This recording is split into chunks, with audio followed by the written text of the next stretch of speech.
उगते हुए सूरज को, सविता को, देवता को ध्यान करते हुए गायत्री महामंत्र मन ही मन साथ में।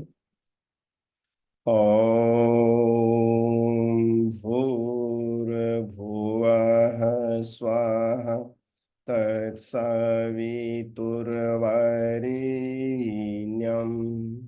भर्गो देवस्य धीमहि धियो यो नः प्रचोदयात्।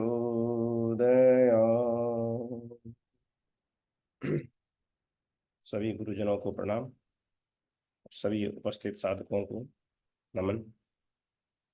आज की कक्षा का विषय है मनोमय कोश के अनावरण का उपाय। जो 4 उपाय हैं उसमें से 2 उपाय पिछले कक्षा में उमा दीदी और आशीष भैया लिए थे, जप और ध्यान का। इस कक्षा में हम लोग मनोमय कोश अनावरण का तीसरा विधि, जो कि त्राटक है, उसके बारे में आज चर्चा करेंगे। इस संदर्भ में हम लोग आगे बढ़ते हैं। तो जैसा कि हम लोग जानते हैं कि मनोमय कोश मुख्यतः मन से संबंधित है। मन को कैसे अपने पूरा प्यूरिफाई करें, कैसे उसको कंट्रोल करें, उससे संबंधित सारा चीज है।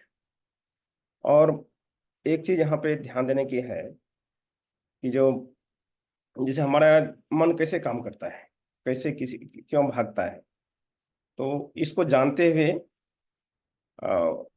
अगर देखें तो सबसे पहले जो कोई भी इंद्रिय वस्तु है वो किसके अधीन होती है? इंद्रिय वस्तु ज्ञान इंद्रिय के अधीन रहती है। अगर ज्ञान इंद्रिय काम नहीं कर रहा है या ज्ञान इंद्रिय उसको कंट्रोल नहीं कर रही है, तो वो इंद्रिय वस्तु कितना भी अच्छा हो, वो ज्यादा प्रभाव नहीं कर पाती है। जैसे कि कोई बहुत सुंदर दृश्य है और वो उस दृश्य को देखने के लिए अगर आंख रूपी जो ज्ञान इंद्रिय है, अगर वो ठीक से काम नहीं कर या उसको आंख बंद कर लेते हैं, तो वो कितना भी सुंदर दृश्य हो, वो ज्यादा मन को प्रभावित नहीं करता है।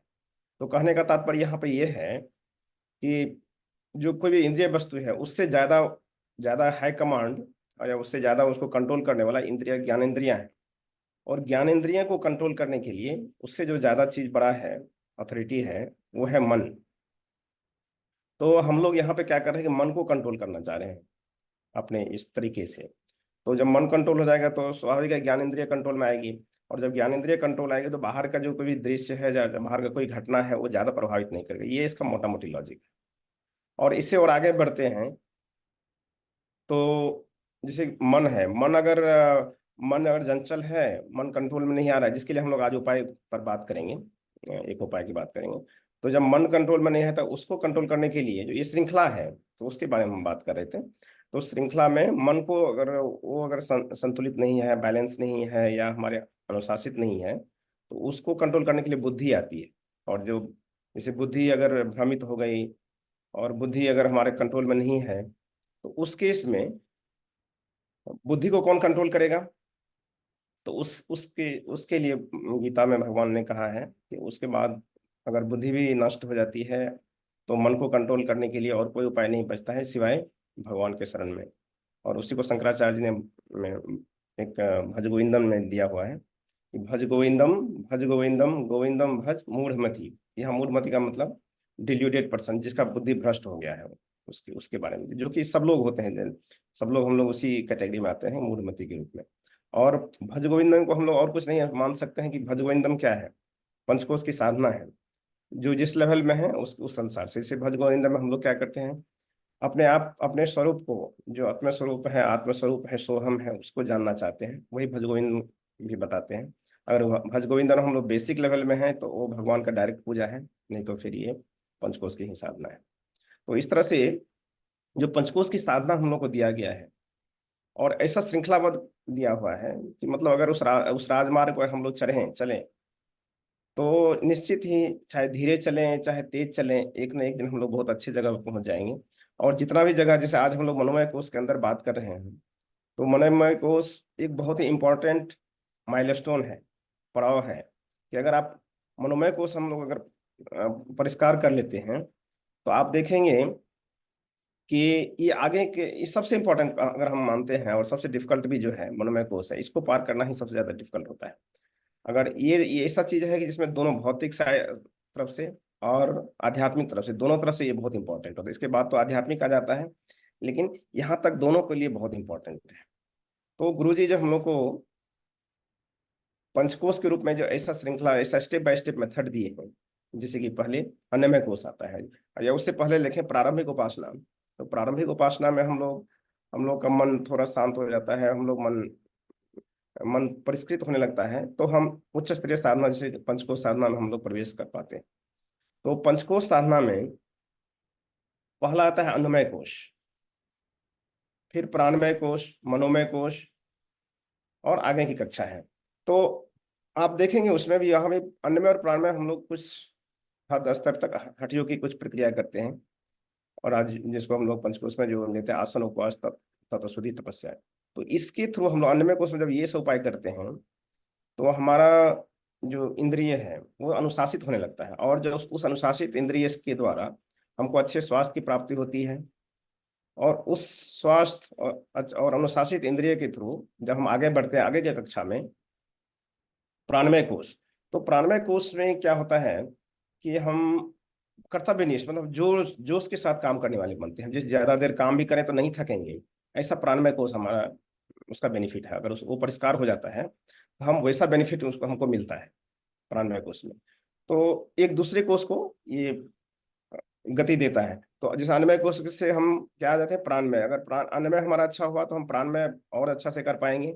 तो प्राणमय में हम अगर बहुत कर्तव्य परायणता के ढंग से, कर्तव्यनिष्ठ के भाव से, कर्मयोग की भावना से अगर हम कर्म करते हैं, तो क्या होगा, उससे हमारा मन पवित्र होने लगेगा।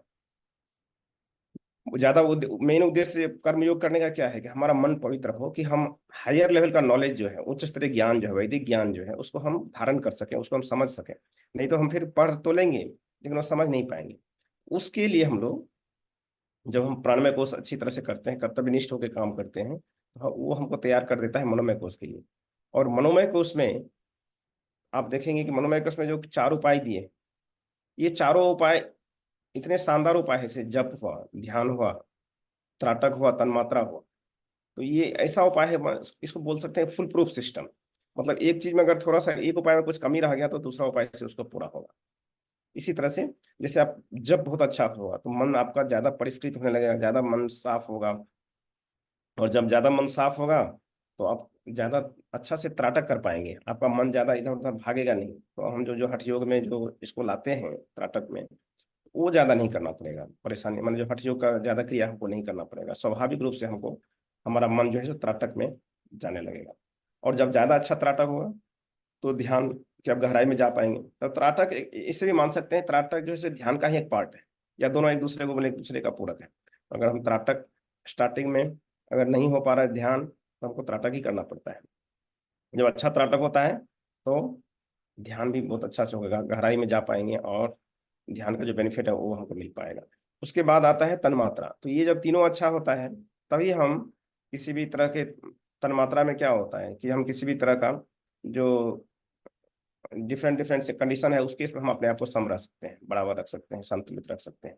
तो ये बेनिफिट है। तो ये ऐसा श्रृंखला है। तो आप देखेंगे इस तरह से, देखेंगे ऐसा चेन बनाया हुआ है, मैंने ऐसा सुंदर सा कड़ी है एक दूसरे को जोड़ते हुए, कि अगर आप एक बार पीछे मुड़ के देखें कि कैसे सब कनेक्शन बना हुआ है सारे कोषों का, और कैसे एक कोष दूसरे को हेल्प करता है, और कैसे हम प्रारंभिक उपासना से आगे की तरफ आते हैं। तो इस तरह का चेन अगर देखेंगे, इतना व्यवस्थित और क्रमबद्ध ढंग से बनाया गया है पूरा कोर्स का डिजाइन, कि आपको स्वभावतः आपको गुरु जी के चरणों में आपको सिर झुकाने का मन करेगा। तब आते हैं वापस अपनी कक्षा, अपने मुख्य टॉपिक पे, त्राटक। तो त्राटक है क्या आखिर? त्राटक वैसे एक कहा जाए तो एक संस्कृत का शब्द है जिसमें फोकस होकर देखना, या टकटकी लगा के देखना, एक टक देखना, ये सब उसका मुख्य अर्थ निकालेंगे तो उसका। और ये त्राटक जो है इसको मुख्यतः आप कहाँ देखेंगे कि हठ योग की आता है। जैसे हठ योग में हम लोग जो को सटकर्म होता है, धोती, नेति, नौली, वस्ती, और ये कपालभाति, और ये त्राटक, ये 6 क्रिया जो होता है उसी में एक इसको माना जाता है। तो ज्यादातर आप जो भी इसके बारे में डॉक्यूमेंटेशन जो भी होगा वो हठ योग के अंदर आता है। तो हम लोग हठ योग के अंदर में जो त्राटक है उसको भी देखेंगे। तो और साथ में आज जो मनोमय कोश के अंदर हम लोग जो है मनोमय कोश के अंदर गुरु जी इसको क्यों रखे हैं तो उसको भी देखेंगे। मनोमय जैसे हठ योग तो समझ गए कि कैसे है, उसमें त्राटक क्या मतलब एक आंख को किसी एक जगह पर केंद्रित करना और उसी को एक लगातार देखना, जैसे दीपक हो गया या चाहे कोई बाहरी वस्तु कोई बिंदु हो गया या कुछ भी, एक वस्तु को लेते हैं, ऑब्जेक्ट लेते हैं, कोई थॉट को लेते हैं, उसको उस पर ध्यान को लगाना। तो मनोमय कोश के अंदर अगर हम त्राटक को लेते हैं तो इसकी गरिमा के अनुसार, तो इसको हम कैसे परिभाषित करेंगे त्राटक को। तो यहाँ पे जैसे हम कोई अर्जित ज्ञान किए, जैसे हम इतना दिन से हम लोग स्वाध्याय कर रहे हैं, तो जो भी ज्ञान अर्जित होगा, तो अर्जित ज्ञान के ऊपर में गहन मनन चिंतन करना मनोमय कोश के अनुसार से ये त्राटक कहलाएगा। और त्राटक मनोमय कोश के साथ के लिए क्यों जरूरी है, क्योंकि ये इसका भटकाव रोकता है, मन के भटकाव को रोकता है। और मन कैसे भटकता है ज्यादा ज्यादा, तो मन को ज्यादा से ज्यादा भटकाने वाला चीज कौन सा है, वो है नेत्र। हमारी ये नेत्र का जो इंद्रिय है, तो उसी से हम ज्यादातर बाहर आकर्षित होते हैं और ये मन को उधर प्रेरित करता है। तो सबसे ज्यादा डिस्टर्ब करने वाला चीज मन है, मन को है तो आंख है। इसीलिए इसमें फोकस किया जाता है आंख को, जिससे कि हम ज्यादा ज्यादा इसको कंट्रोल कर सकें। तो बात आ गई त्राटक पे। तो त्राटक में जब हम भटकाव को रुकता है तो हम क्या, उससे बेनिफिट हमको क्या मिलता है कि हम ज्ञान ध्यान की गहराई में जाते हैं। और जब ध्यान की गहराई में जाते हैं तो कोई भी जो हम जैसे तत्वमसी है या अहम ब्रह्मास्मि है, तो ये सब तो बहुत छोटा स्टेटमेंट है, लेकिन इसका अर्थ कितना है, जैसे इसको हम जान गए, तो ये जानकारी के लेवल से जब हम ध्यान की गहराई में जाएंगे तो उसमें बहुत का अंतर हो जाता है। तब हम उसको इसका मीनिंग क्या है वो समझ पाएंगे, नहीं तो इसका सब सिर्फ हम लोग जैसे तोता रटता है वैसे हम लोग रटेंगे। तो कहने का मतलब हुआ क्या कि जब त्राटक से हम सारा एनर्जी को एक जगह केंद्रित करेंगे तो हम उसमें उसकी तरफ जाएंगे। तो ये त्राटक की जो डेफिनेशन हुआ, परिभाषा हुआ उसके बारे में। तब हम लोग चलते हैं त्राटक। तो इसका विधि तो अभी हम लोग बताएंगे इसके बाद में, जैसे अब जब कक्षा हो जाएगी तो उसके बारे में हम बात करेंगे इसके। लेकिन हमारा जो मन भागता है, मन उसी के लिए हम लोग यहाँ पर त्राटक की साधना के लिए आए हैं। तो अगर हम लोग इसके रूट कॉज को जाने कि भाई मन मेरा भागता क्यों है, उसके पीछे रीजन क्या है, तो मनोमय कोश में हम लोग उस पर ध्यान देंगे ज्यादा कि हमारा मन भागने का क्या कारण है, कहाँ कमी रह गई है। हम पीछे के कोश से आ रहे हैं और हमको मनोमय कोश में भी हम और भी उपाय है, तो कहाँ कमी रह गई है जिसके कारण से मन मेरा अभी भी भाग रहा है, चंचल है। तो वहां पे हम लोग अभी थोड़ा सा समय व्यतीत करेंगे, जिससे कि हमको इसका कंसेप्ट पता चल जाए कि मन भागता है और उसका जो हम रूट कॉज जान जाएंगे तो हम इसका परमानेंट सॉल्यूशन निकाल पाएंगे। नहीं तो फिर क्या होता है कि हठ योग में ज्यादा से ज्यादा करेंगे लेकिन वो ज्यादा स्थायी नहीं होता है। लेकिन जब आप इसका रूट कॉज जान जाएंगे तो आप बेहतर उपाय कर पाएंगे और आपका मन ज्यादा इसके अनुसार से अनुशासित होगा और ज्यादा तैयार हो जाएगा ध्यान की गहराई में जाने के लिए, और भटकाव उसका रुक जाएगा। तो आप विचार करेंगे जब भी देखेंगे कि मन भागता क्यों है, तो उसके पीछे दो या तीन कारण ऐसे होते हैं जिससे मन को क्या लगता है, जो भी काम अभी कर रहे हैं उससे अच्छा काम कहीं और दूसरा है। जैसे कभी वो अभी जैसे हम लोग ध्यान की कक्षा में बैठे हुए हैं तो कहीं और नहीं, ध्यान से अच्छा कोई दूसरा काम होता है जहाँ पे उनको उसके लिए जाता है। जैसे अभी अभी अभी के समय में जैसे ज्यादातर सोने का मन करता है, तो मन को लगता है नहीं, हमको मन का मेन का उद्देश्य क्या रहता है कि हमको ज्यादा से ज्यादा खुशी मिले। वो मन का जो भी प्रयास होता है इसीलिए होता है कि हमको ज्यादा से ज्यादा खुशी मिले, आनंद मिले, भले ही टुकड़े टुकड़े में हो, लेकिन क्योंकि उसको पता नहीं है तो टुकड़े टुकड़े आनंद के रूप में ही वो ज्यादा उसके तरफ भागता है। तो अभी सोने में ज्यादा आनंद है, क्यों हम अभी यहाँ पे टाइम लगा रहे हैं, इससे अच्छा हम बाद में रिकॉर्डिंग ही देख लेंगे। तो मन इस ढंग से अपने को ले जाता है। तो नंबर एक ये हो गया।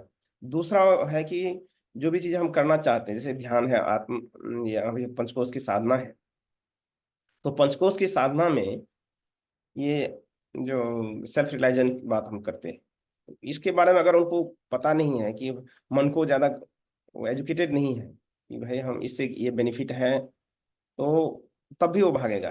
जैसे उसको पता ही नहीं है कि ये ज्यादा बेनिफिशियल है, जैसे जब लगेगा इससे हमको ज्यादा खुशी मिलेगी, ज्यादा आनंद मिलेगी, जब तक कन्विंस नहीं होगा। जैसे जानकारी होना एक बात है, लेकिन कन्विंस अंदर जैसे बहुत सारी चीजों को क्या होता है कि हमको पता है कि हमको आसन करना चाहिए, लेकिन जब हम कन्विंस नहीं होते जब तक, तो हम लोग नहीं करते हैं उसको, तो इसलिए मन उसको नहीं करना चाहता है।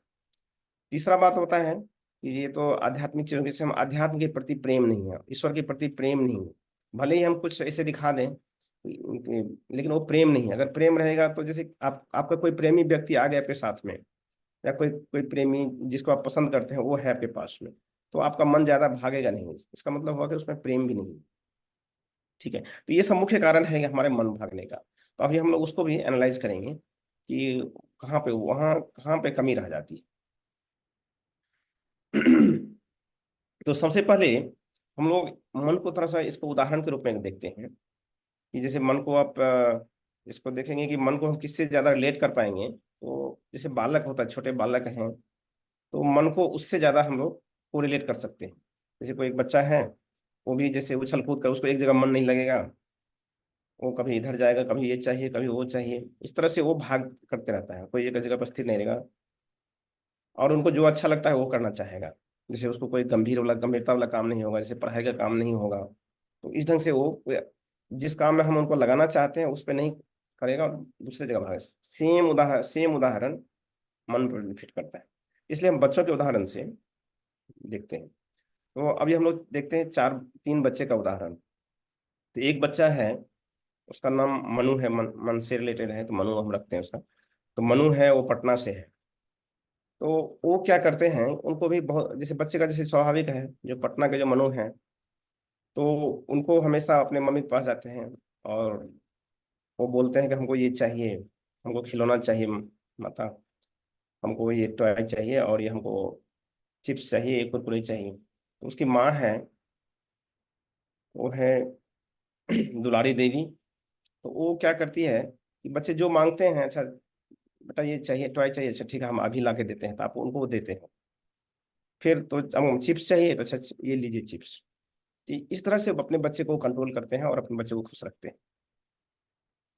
तो यहाँ पे दुलारी देवी कौन सा मेथड लगा रही है, तो ये लगा रही है लाड़ प्यार, या उसको भोग की विधि बताएं। जो भी चीज, जैसे हमको जलेबी खाने का मन कर रहा है, तो हम उनको जलेबी खाएंगे, भले ये हमको अच्छा हो, हमारा स्वास्थ्य खराब करता हो, तो लेकिन हम वही करेंगे, वो हमको अच्छे, इससे हमको संतुष्टि मिलती है, खुशी मिलती है, तो हम वो करेंगे। तो ये मेथड जो हमको मन कंट्रोल करने का हुआ, इसको बोलते हैं लाड़ प्यार की विधि या भोग की विधि। तो ये हुआ तरीका नंबर 1।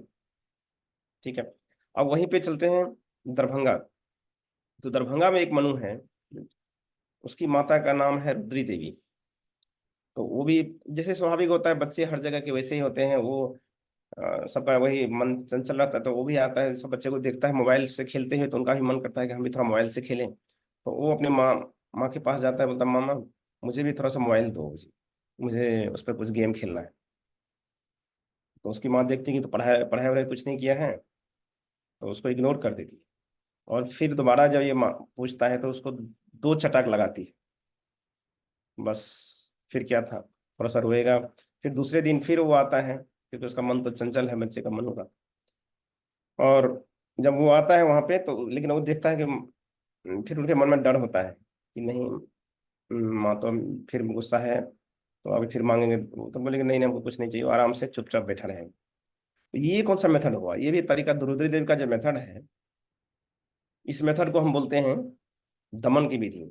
जो हम लोग को शुरू शुरू में दमन की विधि से भी काम करना पड़ता है, जैसे स्टार्टिंग में। तो अभी हम लोग मनोमय कोश हैं, तो इसलिए वो ज्यादा जरूरत है। अच्छा, दमन की विधि हर जगह काम नहीं करता। दमन की विधि स्टार्टिंग में, जैसे कि हम लोग अनुलोम जो ये करते हैं, अन्नमय कोश की साधना करते हैं या प्राणमय कोश की साधना करते हैं, तो उस समय दमन का थोड़ा उपयोग करना पड़ता है।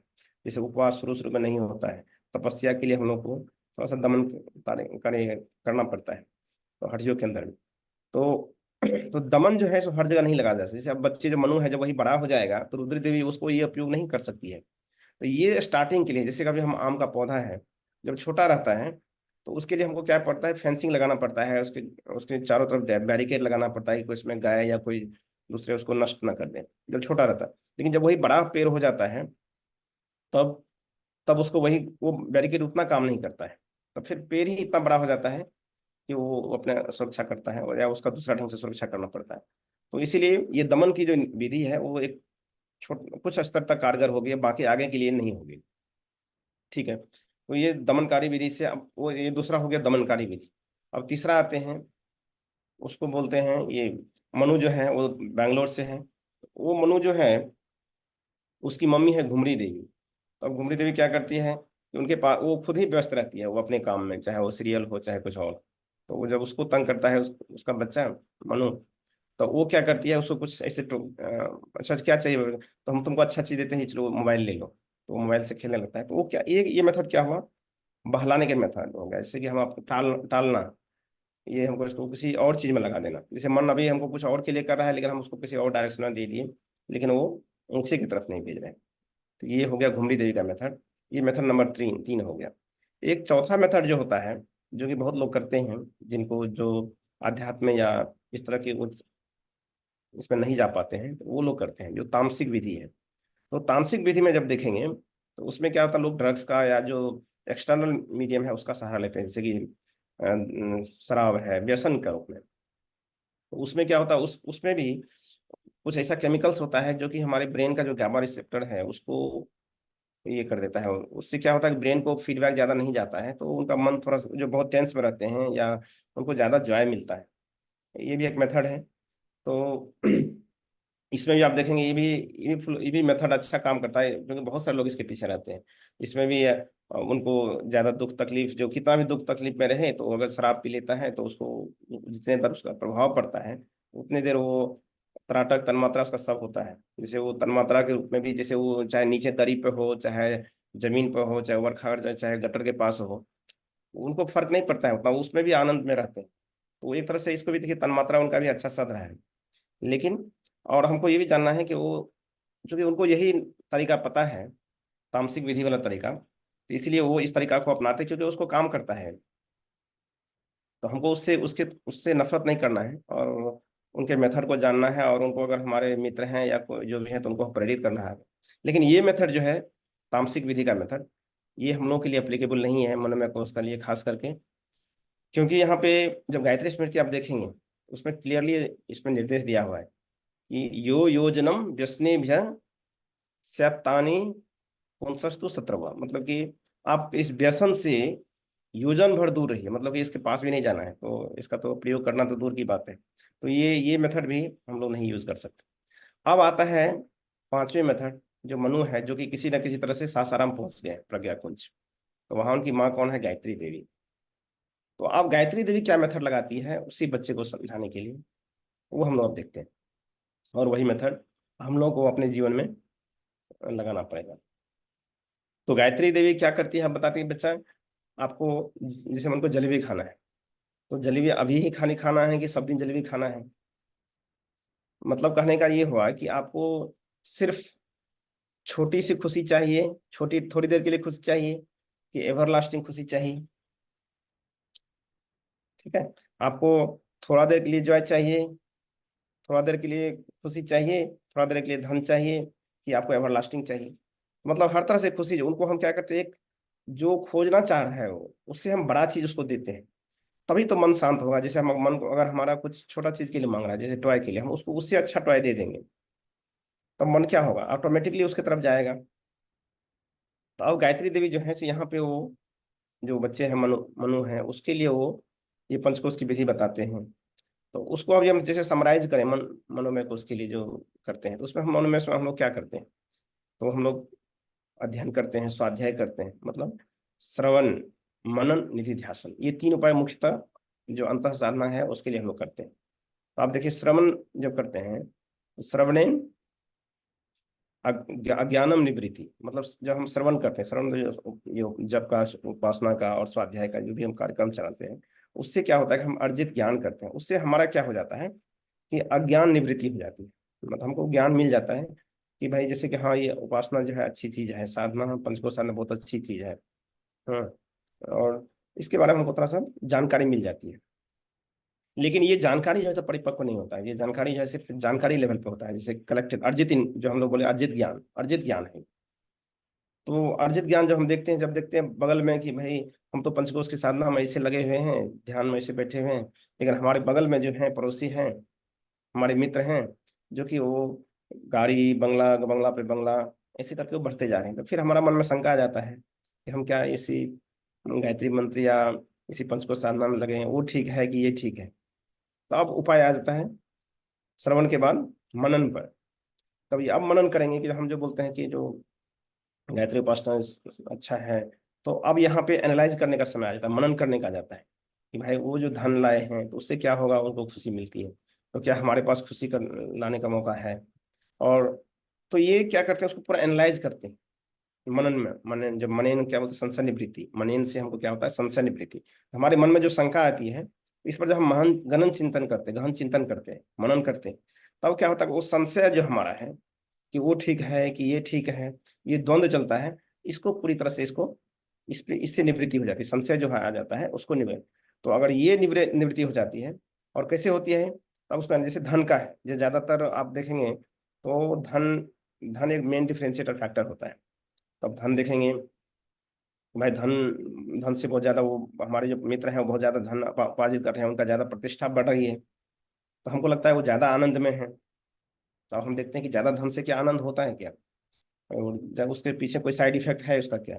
धन जरूरी है, लेकिन क्या वो सिर्फ वही खुशी देने का एक मुख्य माध्यम है। तो इस सब पर एनालाइज करने लगता है मन, जब इस पंचकोश या मनन के रूप में आते हैं।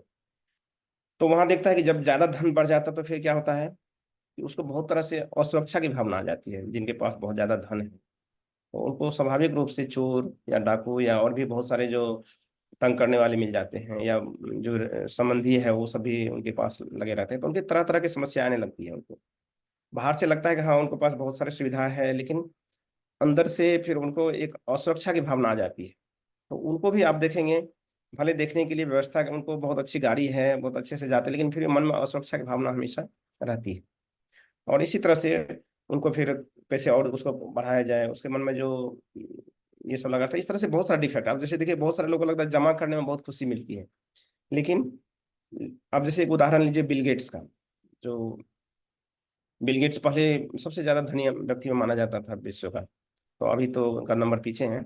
लेकिन जब वो कैसे करते थे, जब वो धन जमा करते थे तो उनका उसमें खुशी मिलती थी, तभी तो वो करते थे। लेकिन अब अभी बिल गेट के बारे में अगर देखेंगे, जब अभी भारत आए थे पिछले कुछ समय में, आप देखेंगे अब क्या कर रहे हैं कि वो धन को दान कर रहे हैं, किसी चैरिटी को दे रहे हैं, किसी असहाय को दे रहे हैं, क्योंकि अब उसको इससे करने में उनको मदद मिलता है। इसका मतलब हमको जमा करने में मदद नहीं मिलती है, जमा करने से हमको खुशी नहीं मिलती है, क्योंकि फाइनली तो वो अब उसको दान कर रहे हैं तो उसमें उनको खुशी मिलती है। तो इस तरह से जब मनन करते हैं हम, हर एक चीज का उसका डिफेक्ट क्या है, जो भी जिस चीज के पीछे हम भागते हैं उसके पीछे डिफेक्ट क्या है, तब हमको मन मेरा जो है सो कन्विंस होने लगता है आगे की कक्षा के लिए, कि हम नहीं ये सही नहीं है, ये ठीक है। जैसे अब हम जलेबी खा रहे हैं, अगर हम बिना सोचे समझे अगर पूरा जलेबी और मिठाई जो भी है हम खा रहे हैं, तो अगर उसके बारे में हम जानकारी करें कि नहीं हम कितना खाना चाहिए, कैसे खाना चाहिए, और मेरा स्वास्थ्य कैसा है, हमें डायबिटीज तो नहीं है, इस ढंग से अगर हम सब इसको एनालाइज करते हुए करते हैं, और पंचकोश की विधि में, जैसे पंचकोश से अगर हमारा बॉडी जैसे अन्नमय प्राण में हमारा कंट्रोल है, तो हम बहुत लंबे समय तक हम जलेबी खा सकते हैं और हमें कोई असर ज्यादा नहीं करेगा। इस ढंग से अगर हम उनको मन में इनको बताएंगे कि तुम आज ही वर्ग क्यों इसी अभी ही क्यों खाली जलेबी खा के बाद में बीमार पड़ोगे या बाद में ऐसे करोगे, हम तुमको ऐसा तरीका बताते हैं जिससे तुम लाइफ लॉन्ग जलेबी खाते रहो, कोई दिक्कत नहीं होगी, चलते रहेगा। तो अगर हम इस तरह से उनको ट्रांसफॉर्मेशन करते हैं, हम उसको और अच्छा चीज देते हैं, उनको कन्विंस करते हैं मन को, तब क्या होगा, मन ज्यादा भागेगा नहीं, क्योंकि उनको पता है कि हमको इससे अच्छा चीज, हम जो अभी जिसके लिए मन अभी मेरा भाग रहा था उससे हमको अच्छा चीज मिल रहा है, तो फिर मन ऑटोमेटिकली आपको इसके तरफ आने लगेगा, नहीं इसकी तरफ जाने लगेगा। तो दूसरा उपाय क्या हो गया, मनन का। तो अब गायत्री देवी उनको मनन के बारे में बताती है। तीसरा विधि जो है निधि ध्यासन का है, तो ये प्रैक्टिस में आने की चीज है। जैसे जो जब मन पूरी तरह से कन्विंस हो जाता है, तो जो ये त्राटक की साधना है, ये जो प्रैक्टिस है, चाहे और भी जप है, ध्यान है, जो भी और भी बाकी जो मेथड है बाकी सब कोर्सों का, तो उस पर हमारा ध्यान और श्रद्धा जमती है, और हम उसको वैल्यू करते हैं। और जैसे ही जब किसी भी चीज का वैल्यू करते हैं, तो आपको उसके लिए समय मिलने लगेगा। आप देखिएगा कि अगर हमको समय किसके लिए नहीं मिलता है, इसी कारण से नहीं मिलता है कि हम उसको वैल्यू हमारे प्रायोरिटी लिस्ट में वो नहीं आता है। तो अब आ गया क्या बात कहाँ तो अब बात कहाँ आ गई इसका, कि वैल्यू वैल्यू देने लगेंगे उसको। और जब वैल्यू किसी भी चीज़ पर वैल्यू देंगे तो स्वाभाविक है उसमें समय मिलेगा आपको, और जब समय देंगे तो उसके लिए आपको ये उसके लिए बेनिफिट आपको जरूर मिलेगा। तो इस तरह से जब गायत्री देवी समझाती है उस मनु को, तो मनु, वो मनु भी ऐसे नहीं है, वो मनु भी उनका पहले सभी बच्चे को आप उस ढंग से नहीं समझा सकते हैं जब तक कि उसके लिए थोड़ा सा तैयार ना हो। तो चूंकि आप सभी यहाँ बहुत सारे कोर्सों को करते हुए यहाँ आए हैं, मैंने इस मनोमय कोर्स में प्रवेश पा पाए हैं, तो मनोमय कोर्स का जब विधि करेंगे तो यकीन मानिए कि ये बहुत ही आपके लिए बेनिफिशियल होगा, और आप खुद को साधुवाद करेंगे कि हम ऐसा एक मेथड के रूप में, हम फुल प्रूफ सिस्टम के रूप में आए हैं कि जहाँ पे कहीं भी किसी तरह का कमी आपको नहीं मिलेगा।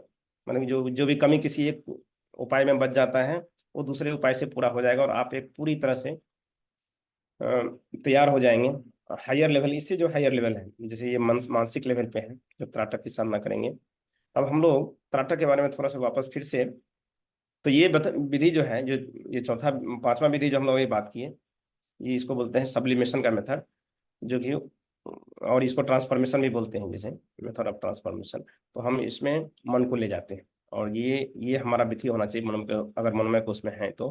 अगर अगर इसमें लगता है इसमें अगर हमारा ध्यान फिर भी नहीं जम रहा है, तो हम फिर से देखें कि हमारा कुछ कमी रह गया है अनुमय प्राण में, इसमें हम अच्छा से काम नहीं कर रहे हैं। जैसे अगर अपनी ठल्ले बैठे रहेंगे, कर्म योग से काम नहीं करेंगे, तब भी आपका मन पूरी तरह से शुद्ध नहीं होगा, फिर वो आलस में तामसिक रूप में जाने लगेगा। तो इस तरह से हमको अपने को एनालाइज करना है, अपने को रिव्यू करना है। तो त्राटक में आप बैठेंगे तो फिर आप खुद भी देखेंगे कि हमारा मन जो है अंततः त्राटक के लिए तैयार हुआ है कि नहीं। तो वो आपको फीडबैक मिलते रहेगा। अगर फीडबैक नहीं तो फिर आप आगे पीछे का कोर्स जो है, यानी मैं ठीक से नहीं हुआ तो वहाँ ठीक करना है। जैसे हम अगर आसन में अच्छा से नहीं बैठ पाते हैं कुछ देर तक, तो वो भी डिस्टर्बेंस करेगा। तो इसका मतलब हमारा आसन में कमजोरी है, हम आसन या तो नहीं किए ढंग से, या हम सही ढंग से नहीं कर रहे हैं। तो उसको किसी योग्य व्यक्ति से या जहाँ हमारा केंद्र है वहाँ के उसको उसका प्रशिक्षण ले सकते हैं। तो इस तरह से जहाँ भी हमको लगे कि यहाँ पर मेरा गड़बड़ी है तो उसको ठीक करें, और उसके बाद इसको मनोमय कोष में देखेंगे अब आपका और अच्छा से हो पा रहा है। तो मनोमय कोष में जो त्राटक जो है, इसमें दो विधि हम लोग इसको दो प्रकार से समझ सकते हैं इसको। एक हो गया बाह्य त्राटक, और एक होता है अंतः त्राटक। कहीं कहीं पे तीन भी बताया जाता है, लेकिन मुख्य तरह से इसको दो ही मान सकते हैं। एक बाह्य त्राटक, तो बाह्य त्राटक में हम लोग क्या करते हैं कि बाहर का कोई सब जो ऑब्जेक्ट है, कोई वस्तु है, उस पर हम लोग अपना ध्यान केंद्रित करते हैं। जैसे कि हम लोग जैसे जप जप करते हैं, उसमें जो दीप जलाते हैं, घी का दीप जलाते हैं, उस पर भी ध्यान कर सकते हैं, वो भी एक त्राटक हो गया। या कोई बोर्ड लगा के उस पर एक डॉट बना दिए, काला सा डॉट उसको लगा किए, या कोई भगवान की मूर्ति है जो आपका इष्ट देव है, उसके ऊपर में उनका उसको उसको ही त्राटक के रूप में रखें। या उसका कोई एक अंग है, जैसे चरण पादुका है, या चरण है, या उनका कोई आभूषण कोई है, उस पर एक ध्यान केंद्रित करना। चाहे इसमें और भी एक आता है सूर्य त्राटक, ये भी बहुत अच्छा होता है, लेकिन इसको करने के लिए थोड़ा सावधानी भी बहुत बरतना पड़ता है, क्योंकि इसको बहुत जो उगते हुए सूर्य का, वो भी कुछ ही देर के लिए 5-10 मिनट का जो सूर्य होता है, जो उसमें उगते हुए सूर्य का, सविता का, तो उस समय का ही सूर्य का पर त्राटक करना सामान्य साधकों के लिए है। जैसे बहुत सारे साधक अपने ग्रुप में भी ऐसे हैं, अन भैया हैं, चाहे नितिन भैया हैं, वो लोग अभी दोपहर के सूर्य के ऊपर में ही त्राटक कर पाते हैं, लेकिन उसका एक टेक्निक है। वो मैंने इस पर बात किया था, तो उनका एक अलग टेक्निक है, उसको ऐसे उनको देख के नहीं करना चाहिए, उनसे पूरा समझ के तब उसको करना। तो वो बहुत अच्छा इफेक्टिव है, लेकिन किसी योग्य मार्गदर्शक के अंदर ही करना चाहिए वो। तो सूर्य त्राटक है, चंद्र त्राटक है। तो इस तरह से बाहर का जो कोई सब्जेक्ट लेते हैं उस पर हम ध्यान करते हैं, तो वो हो गया आपका बाह्य त्राटक। हम लोग उसका एक प्रैक्टिकल देखेंगे अभी। और दूसरा जो आता है अंतः त्राटक। तो अंतः त्राटक में इसमें क्या करते हैं, कोई बाहर का चीज को जिसको ध्यान किए, और उसको हम फिर आंख बंद करके पूरा उस पर ध्यान करेंगे। जैसे आज्ञा चक्र पे हम सूर्य का ध्यान करते हैं, सविता का तेज का ध्यान करते हैं, तो वो सब अंतः त्राटक में आ जाएगा। और मनोमय को उसकी गरिमा के अनुसार अगर देखेंगे, तो जैसा हम लोग इसका डेफिनेशन ही दिए थे परिचय इसके रूप में, तो उसमें हम लोग का क्या है, विचार त्राटक, विचार पर करना है। कोई एक थॉट लेंगे, जैसे तत्वमसी, इस पर हम लोग गहरा जाएंगे कि क्या उसका मतलब है। जब हम वो और हम कैसे सेम हो सकते हैं, वो देखते हैं कि वो अनंत हैं, हम हमारे हम बहुत हमारा फिक्स जगह है, परमात्मा जो अनंत है, तो कैसे हम उनके साथ बराबर हो गए। तो अब इसके ऊपर में जो गहन चिंतन होता है, तो उसको हम उसको इसमें लाएंगे, वो अंतः त्राटक के रूप में आ जाएगा।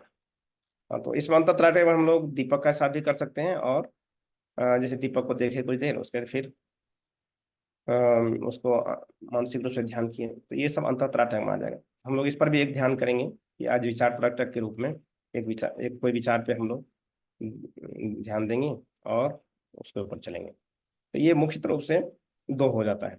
और किसी किसी में जैसे कि मध्य त्राटक भी बोलते हैं, उसमें जैसे दोनों का मिक्स, जैसे कुछ देर बाहर का बाह्य त्राटक किए, फिर उसके बाद कुछ अंतर त्राटक किए, इस ढंग से भी इसको, तो इसको तीन भी बोलते हैं कहीं कहीं पे, तीन त्राटक, तीन तरह का त्राटक। हम लोग अभी बाह्य त्राटक के लिए आते हैं। तो जैसे बाह्य त्राटक, जैसे अगर हमको हमारा मन अभी पूरी तरह से परिष्कृत नहीं हुआ है, तो हम लोग को शुरू में बाह्य त्राटक से ही काम करना चाहिए। और जो कि हम लोग करते हैं उधर जो हठ योग में आता है, बाह्य त्राटक के रूप में मुख्य आता है। तो हठ योग का विधि कुछ शुरू में करना चाहिए। अगर हमारा मन, जैसे बच्चे क्या होता है, जैसे बच्चे अगर शुरू में उनको पढ़ाई के लिए बोला जाता है तो तैयार नहीं होते हैं, फिर वो कभी कभी जबरदस्ती, अच्छा नहीं बैठो, थोड़ा देर ऐसे जबरदस्ती बैठाना पड़ता है उनको। तो वैसे ही हमको मन को थोड़ा देर के लिए इस पर धीरे धीरे करेंगे। लेकिन जैसे ही आप आगे पीछे का जो मेथड है, जैसे अच्छा तरह से अनुमय कोष करेंगे, फिर प्राणमय कोष अच्छा से करेंगे मन में, तो ऑटोमेटिकली आप धीरे धीरे देखेंगे आपका मन बहुत संयमित होने लगेगा, उनको फिर इसमें बहुत अच्छा लगने लगेगा। और बाद में देखेंगे आपको इसमें घंटों घंटों बैठ जाएंगे, तब आपको कोई ज़्यादा किसी तरह का डिस्टर्बेंस नहीं होगा, फिर आप मन में रिलैक्स पूरा रहेंगे, और उसका पूरा बेनिफिट आप खुद फील करेंगे, और आपका मन ज़्यादा कन्विंस हो पाएगा। तो शुरू शुरू में हमको बाह्य त्राटक का ही सहारा लेना चाहिए। उसके बाद जब देखिए ये परिपक्व होने लगा है, तो धीरे धीरे करके हमको अंतर त्राटक में जाना है। और नहीं तो क्या होगा कि अब जैसे हमारा मन परिष्कृत नहीं है और हम त्राटक के लिए किए, भले ही हम देख तो रहे दीपक को, लेकिन फिर भी मन भागने लगता है, कहीं से कहीं चला जाता है, कुछ और सोचने लगता है, भले ही फिजिकली रूप से हम दीपक के ऊपर ध्यान करें। इसलिए हमको, हमारा मुख्य उद्देश्य जो है अंतर त्राटक के है, क्योंकि एक बार अंतर त्राटक में चले गए तो फिर आपको ज्यादा, तब फिर ये दीपक का भी ज्यादा जरूरत नहीं पड़ेगा। तो आइए हम थोड़ा सा प्रैक्टिस कर लेते हैं कुछ देर के लिए। इसके लिए ध्यान मुद्रा में ही बैठे, जो सुख आसन में जैसे आप बैठते हैं, तो सुख आसन में ही बैठे, जिस आसन में आप आराम से, चाहे चेयर पे हैं चाहे चटाई पे, जैसे भी है, दोनों हाथ को गोद में रखें, कमर सामान्य रूप से सीधी, सामान्य श्वास की गति। और हम यहाँ पे एक दीपक, घी का दीपक है, वो हम लाते हैं, उस पे ध्यान लगाएंगे, और उसको 10 से 20 सेकंड हम देखेंगे उसको।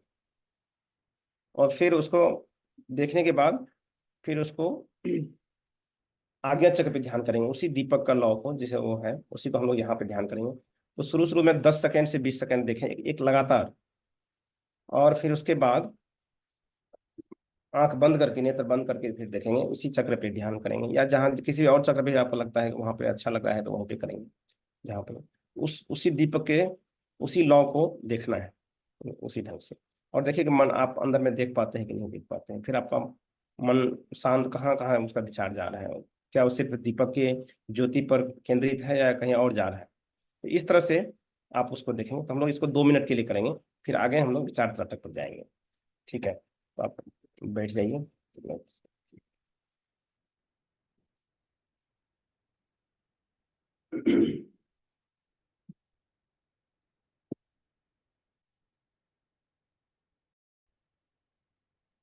अब इस दीपक को, जो जल रहा है, ये चूंकि वीडियो के माध्यम से आपको पूरी तरह से लॉ इसका क्लियर नहीं जाता होगा, फिर भी आप दीपक के जो ऑरा है उसी को पूरा ध्यान देखें, और उस पर ध्यान केंद्रित करें। उसको लगातार 10 सेकेंड या 20 सेकेंड के लिए उसको देखें।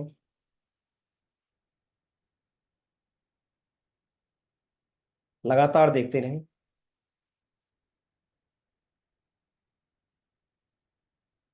जितना देर आराम से सहज से देख सकते हैं उसको देखें। फिर फिर नेत्र बंद करके उसी दीपक के लौ को ध्यान करें, ज्योति को ध्यान करें।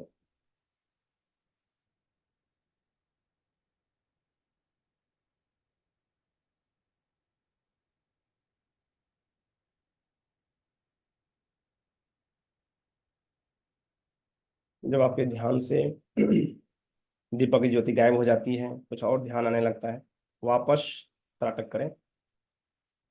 इस बार थोड़ा ज्यादा देर करें, इस बार 20 सेकंड, अगर पहले बार 10 की तो इस बार 20 सेकंड करें।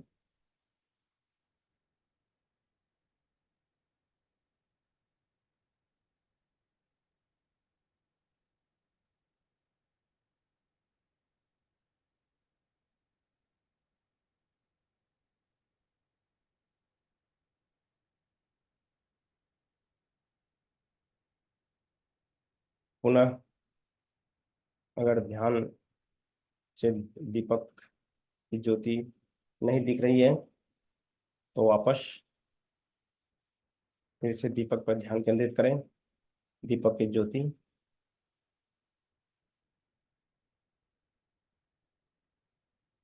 अपने आप को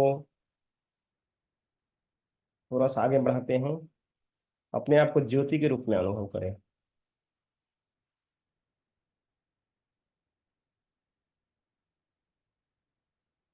मैं खुद ही एक दीपक हूँ, दीपक के साथ आत्मसात करना, दीपक और मैं एक।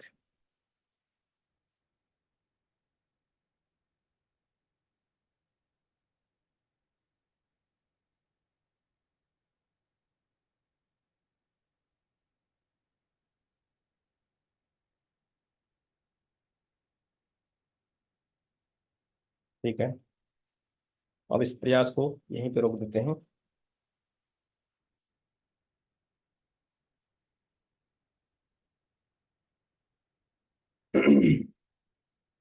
अब आ जाते हैं, उसी पोजीशन में रहें, ध्यान मुद्रा में ही। और हम लोग आते हैं विचार त्राटक के रूप में, जो कि हमारा मुख्य उद्देश्य होगा। विचार त्राटक में आप ध्यान की साधना, ध्यान मुद्रा में ही रहेंगे, दोनों हाथ गोद में, शांत चित्त स्थिर। अब नेत्र बंद करें। आपको हम एक विचार दे रहे हैं अभी, उसी पे, उसी के इर्द गिर्द आपको अपना ध्यान केंद्रित करना है। तो हम गायत्री महामंत्र, जो कि सबको पता है, उसी को लेते हैं। गायत्री महामंत्र, गायत्री महामंत्र के पहला अक्षर ओम, ओम पर हम लोग ध्यान केंद्रित करते हैं।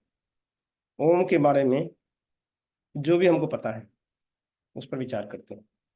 ओम क्या है? तो यहाँ पे गायत्री गीता का सहारा ले सकते हैं। ओमित्येव शूनामध्येयमनघम् विश्वात्मनो ब्रह्मणा सर्वे स्वेविहितस्य नामषु वशोरेतत्प्रधानं मतम्। यं वेदा निगदन्ति न्यायनिरतं श्रीसच्चिदानन्दकं लोकेशं समदर्शिनं नियमनं चाकारहीनं प्रभु। अब यहाँ पे बहुत सारा थॉट आ गया है अभी। लोकेशम, हम लोग लोकेश के बारे में बात करते हैं। किस लोकेश की बात कर रहे हैं? लोकेश का क्या अर्थ हुआ है? ओम और लोकेश में क्या है? अपने ध्यान को इसी बिंदु पर केंद्रित करें। लोकेश, लोकेश का ही एक नाम ओम है। लोक के जो मालिक हैं, मतलब लोक का इस ईश्वर का मतलब हुआ कि हर एक चीज इस लोक में जो भी है उनके मालिक है, मतलब उसमें सब चीज आ जाता है। चाहे जो भी व्यक्ति है, वस्तु है, सब उनका मालिक वो है। तो हम, हमारी जो कार्यशैली होनी चाहिए, क्योंकि हम भी उनके अंदर हैं, लोक, उस लोकेश के अंदर हैं। तो ये ओम हमको क्या प्रेरणा देती है और हमको क्या सिखाती है, इस पर विचार करेंगे। लोकेशम। फिर ओम का और एक दूसरा चीज बताए हैं, समदर्शिनम, जो सबको बराबर एक दृष्टि से देखते हैं। तो ऐसा कैसे हो सकता है? जैसे हम लोग कोई एक जगह पर देख सकते हैं, लेकिन ईश्वर को या ओम जिसको हम बता रहे हैं, वो सब जगह एक साथ कैसे देख सकते हैं? इस पर विचार करें। समदर्शिनम, इसका मतलब हर जगह उपलब्ध है, तभी हर जगह वो उनका सत्ता है, तभी वो सब जगह एक साथ समान रूप से देख सकते हैं। समदर्शिनम, सबको एक साथ बराबर। अभी या तो हम एक आदमी को देखेंगे या दूसरे को देखेंगे, लेकिन यहाँ बताया जा रहा है समदर्शिनम, सबको एक साथ। ऐसा कैसे हो सकता है? इस पर विचार करें। जब आप गहरे ध्यान में जाएंगे तो आपको ऑटोमेटिकली इसका आंसर थोड़ा थोड़ा करके आने लगेगा। इस पर जब आप और गहन चिंतन करेंगे, गहन ध्यान करेंगे।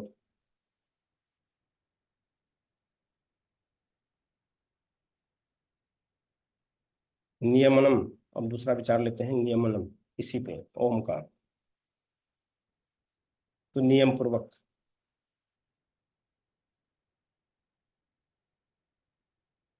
कैसे सब चीज नियम से चलता है। सूर्य अपने समय पे आती है, आता है सूर्य, मौसम बदलते रहता है, सारा चीज कितना सिस्टमेटिक ढंग से चल रहा है। जो अच्छे कर्म करते हैं उनको अच्छा फल मिलता है। तो पूरी तरह से न्यायशील है ये। जो जिस ईश्वर को हम बात कर रहे हैं, वो पूरी तरह से निष्ठ, न्यायशील है, किसी के साथ भेदभाव नहीं करते हैं। तो ये ओम हमको उनका एक और डायमेंशन ये दिखाते हैं नियमन के रूप में। फिर चाकारहीनम। चाकारहीनम का अर्थ क्या हुआ यहाँ पे? क्या भगवान को आकार नहीं है?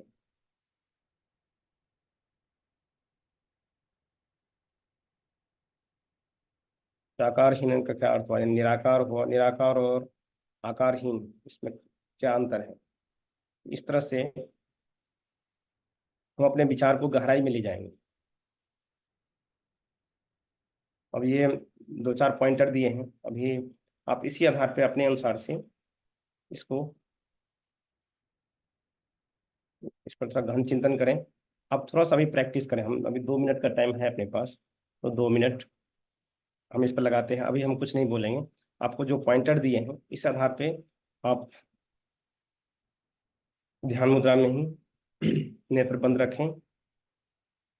अभी ओम पर ही हम लोग फोकस करते हैं। आप सभी ऑलरेडी परिचित हैं इससे। और इस पर आप देखें कि आपका ध्यान कितना कंट्रोल में आता है। आपका ध्यान त्राटक के अनुसार से क्या गहराई में डुबकी लगाने के लिए लायक है कि नहीं। अगर नहीं है तो कहाँ भागता है, ओम पर स्थित रह पाता है या ओम के किस तरह से। अभी हम लोग सिर्फ गायत्री मंत्र के ओम शब्द पे जैसे एक उदाहरण दिए अभी, जिसे उसका जो बहुत सारे शब्द हैं, लोकेशम है, समदेशम है, नियमनम है, चाकारहीनम है, ये सबको हम लोग देखें। उसके उसके तरफ से उसको एनालाइज करने का प्रयास किए। अब इसी तरह से आप अपने विचार से और भी, जैसे ओम, ओम कैसे होता है, ओम को जैसे कि ओम के शब्द पे ही जाएं, वो वहां से भी ले सकते हैं कि कोई भी, जैसे हम ओम कैसे उच्चारण करते हैं, उससे उसका क्या मीनिंग है, इस ढंग से आप उस पर जाइए। तो हम लोग 2 मिनट का टाइम देते हैं अभी, हम लोग ध्यान में ही रहेंगे। हम्म, और उस पर आप देखिए कहाँ जाता है, अपने आप को एनालाइज करिए, फिर आपको पता चलेगा कि हम कहाँ पहुंचे हैं, हमारा मन कितना संयमित हो चुका है। तो आप 2 मिनट के लिए हम लोग करेंगे बस।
सावधान मुद्रा है।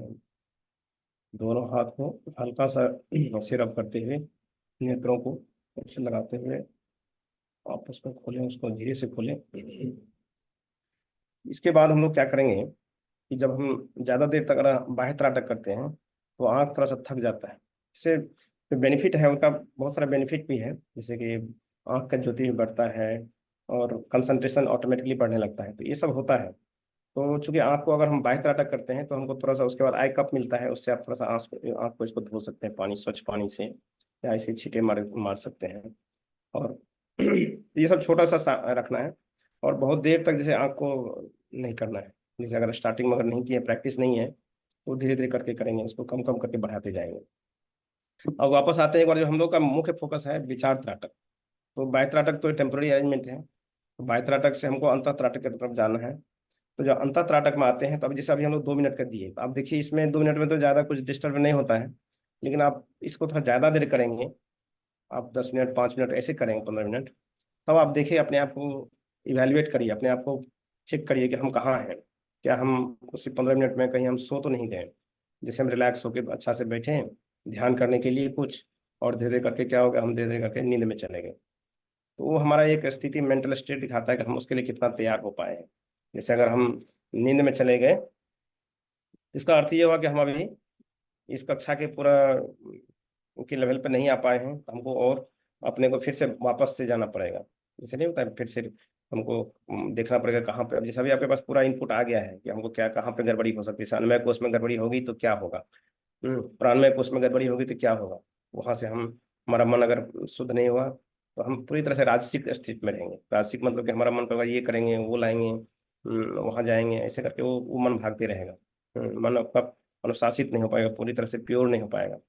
अभी हमको ये सब जब त्राटक में बैठेंगे, जो अंतर त्राटक की बात कर रहे हैं या विचार त्राटक है, तो विचार त्राटक में जैसे हम अभी नेत्र के लिए बोले बंद करने के लिए, इसमें विचार त्राटक में आपको नेत्र बंद करने की भी जरूरत नहीं है। आप किसी भी एक थॉट पर, आप भले या बाहर देखते रहेंगे, लेकिन आप बाहर का कुछ नहीं देखेंगे, आप इस तरह से ध्यान मग्न हो जाएंगे कि आपको लगेगा हम किसी एक विचार पर सोचने लगेंगे। तो आप उसी विचार को इतना गहराई में जाएंगे कि जैसे ओम का ही आपको ऐसा ऐसा शब्द आएगा, आपको ऐसा ऐसे चीज निकलेंगे कि आप धीरे धीरे करके आप उसकी तरफ आकर्षित होने लगेंगे कि भाई इतना सारा ज्ञान इसमें से निकलने लगता है। तो आपको बहुत सारी चीज़ उसको पूरा स्पष्ट होने लगेगा। जो चीज़ अभी जो चीज़ हमको खाली थ्योरी में रहता है, तो वो आपको पूरी तरह से कन्विंसिंग आंसर के रूप में आएगा। आपको पूरी तरह से जो मन है वो कन्विंस होने लगेगा।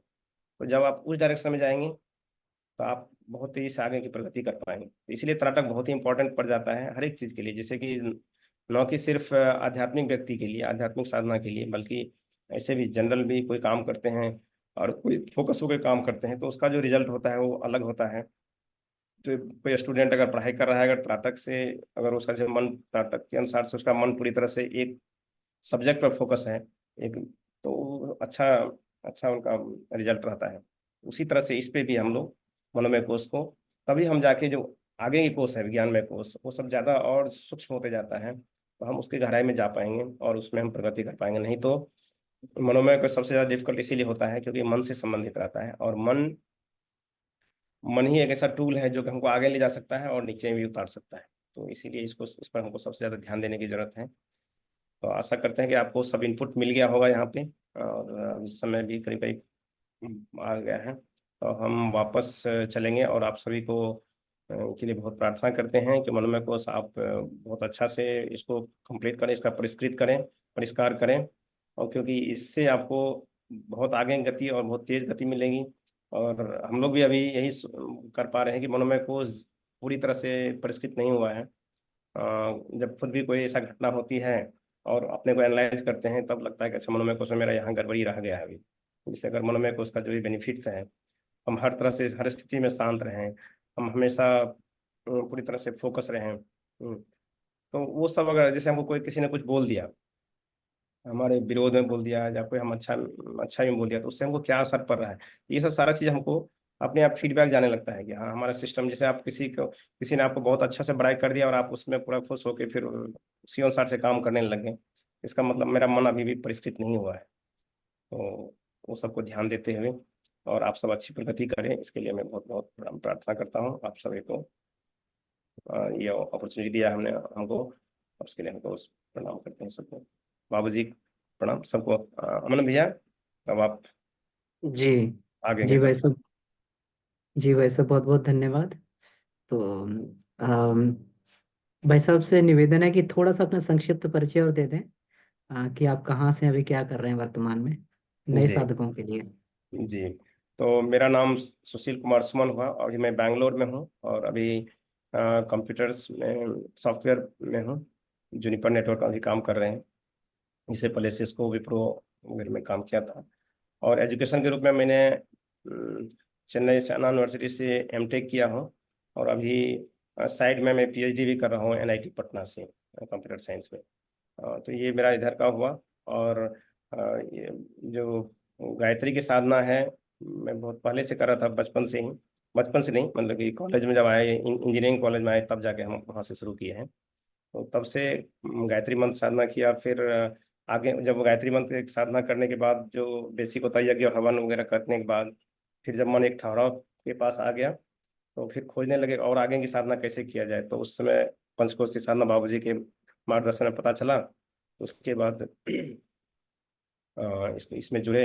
तो ये साथ पैरेलल चलता है, और इससे हमको ये बेनिफिट ऐसा लग रहा है कि अभी इससे हमारे कार्यशैली पे भी बहुत असर पड़ता है। इसका इसका बहुत बेनिफिट ले पाते हैं कि जैसे हमारा ध्यान भी बहुत ज़्यादा भटकता नहीं, तो और हम ज़्यादा देर जैसे हम लोग का काम रहता है तो हम उसमें थकते नहीं हैं। तो अब लगता है कि प्राणमय कोश का हमको पूरा बेनिफिट देने लग रहा है कि जैसे हम अगर 10 घंटा भी काम करें तो मैंने अंत में ये नहीं लगता है कि हम बहुत तरह से एग्जॉस्ट हो गए हैं, ऐसा नहीं रहता है। तो इसीलिए हम इस पर ज़्यादा इसको मतलब बहुत अच्छे ढंग से इसको हम अपने पैरेलल में इसको चलाते हैं। ऐसा नहीं कि कोई पार्ट टाइम करते हैं, जैसे इसके लिए मेरे ये फोकस चीज हो गया है, क्योंकि इसका हम महत्व जान रहे हैं और इसको हम उपयोग में लाए हैं। तो अभी हम समझते हैं इतना परिचय ठीक है भैया। जी भाई साहब, बहुत सुंदर। ये एक्चुअली हम सभी लोग समझ सकते हैं कि भाई साहब आईटी फील्ड से हैं और अच्छी अच्छी कंपनीज में काम कर चुके हैं। मैंने भी, हम लोग सेम कंपनी में थे। हम भी उसी प्रोजेक्ट में काम करते थे और भाई साहब इधर सिस्को में काम करते थे, जबकि हमारी कंपनी डिफरेंट थी। तो हमें मालूम है कि कितना वर्क प्रेशर होता है वहाँ पे। लेकिन उसमें भी रहते हुए अगर आपने इतना किया और पैरेलली चला भी रहे, तो इसका मतलब जरूर है कि आपकी जो है भौतिक सत्ता तो प्रखर हुई है और आत्मिक सत्ता भी प्रखर हुई है, और जी बेनिफिट भी मिल रहा है।